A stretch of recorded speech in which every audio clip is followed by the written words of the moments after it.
May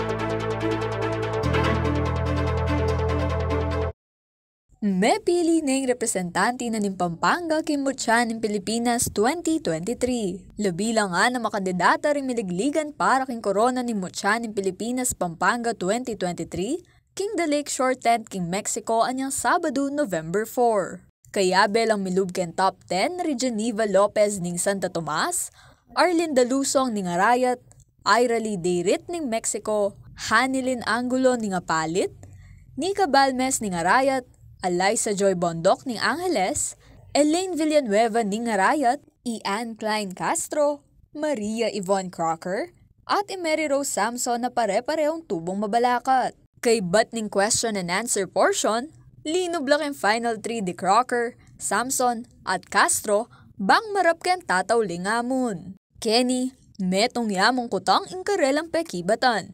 Iti naning pekataulidang gewa bang i-promote ing Kapampangan culture.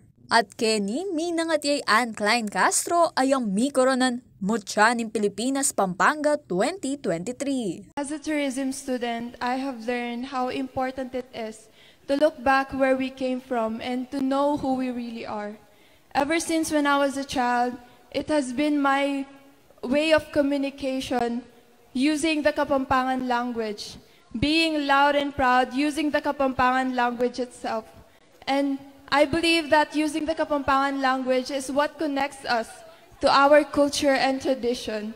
Aparte kin titulo, ikwane mo ring Castro yung Miss Photogenic, Miss Trends Fitness, Best in Talent, Best in Casual Wear, Miss Body Beautiful ang pang Best in Swimwear Awards. Samantala, first runner-up ay Maria Yvonne Crocker at second runner-up naman ay Mary Rose Samson. Metong naman ka rin mag-judge ken pageant ing kakatamong talasuyo ay JM De Jesus. Anyang lalawen ko la, ali ko la lalawen ketang nung no ko nila menibatan at sing Malago. Lalawen ko la ketang bisbong Lagyuda.